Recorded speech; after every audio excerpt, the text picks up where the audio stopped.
नमस्कार, आप देख रहे हैं गुजरात तक और मैं हूं ईशा मालवी। गुजरात में आने वाले दिनों में निकाय चुनाव होने वाले हैं। राज्य भर में राजनीतिक दलों के बीच एक दूसरे का वोट बैंक काटने की जद्दोजहद लगी हुई है।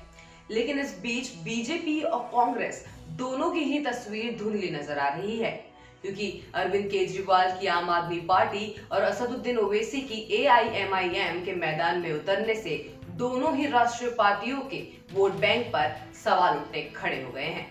गुजरात निकाय चुनाव में आप और एआईएमआईएम की एंट्री से बीजेपी और कांग्रेस के वोट बैंक पर अच्छा खासा असर पड़ सकता है, क्योंकि दोनों ही पार्टियों के टारगेट वोटर्स कहीं ना कहीं बीजेपी और कांग्रेस के लिए नुकसानदायक साबित हो सकते हैं।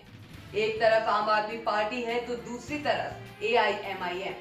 दिल्ली के तर्ज पर देखा जाए तो आम आदमी पार्टी का major vote share lower middle class मतदारों पर निर्भर है, लेकिन गुजरात में ये वोट शेयर अब तक कांग्रेस और बीजेपी के बीच बंटता था और अब आपकी एंट्री से ये साफ जाहिर हो रहा है कि बीजेपी से ज्यादा कांग्रेस को निकाय चुनाव में कड़ी मुश्किलों का सामना करना पड़ सकता है।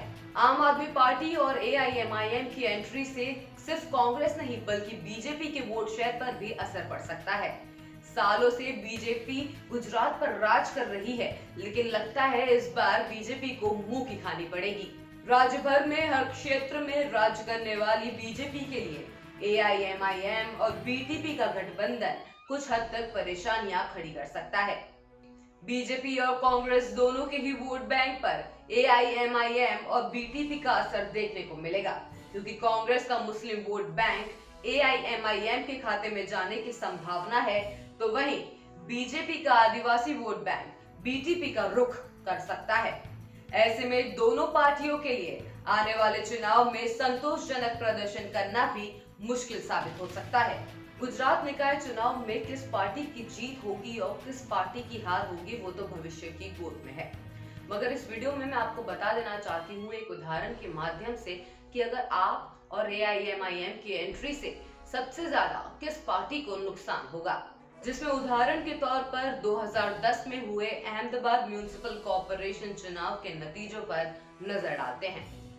2010 के अहमदाबाद महानगर पालिका के चुनाव में छोटी बड़ी कई पार्टियों ने हिस्सा लिया था, जिसमें बीजेपी को 54.55% वोट मिले थे, तो वहीं कांग्रेस को 33.73% का वोट शेयर मिला था।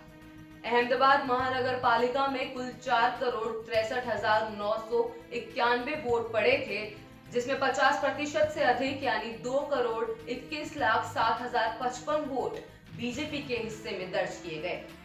तो वहीं कांग्रेस के हक में तकरीबन 1,37,08,81 वोट दर्ज हुए थे।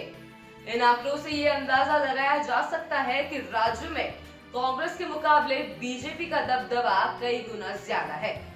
अब आने वाले चुनाव में एआईएमआईएम और आपकी एंट्री से दोनों ही पार्टियों के वोट शेयर पर नुकसान होने के साफ आसार दिखाई दे रहे हैं, क्योंकि कांग्रेस को चुनाव में बड़ी तादाद में मुस्लिम वोटरों की मदद मिलती है, जो शायद अब एआईएमआईएम के पाले में जा सकता है। तो वहीं आम आदमी पार्टी मध्यम वर्ग के लोगों को अपनी तरफ आकर्षित कर सकता है, जहां बीजेपी और कांग्रेस दोनों को ही नुकसान झेलना पड़ेगा।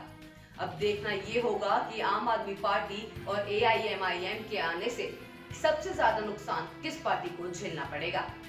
अगर आपको गुजरात तक की ये वीडियो पसंद आई तो हमारे चैनल को लाइक करना और सब्सक्राइब करना ना भूलें।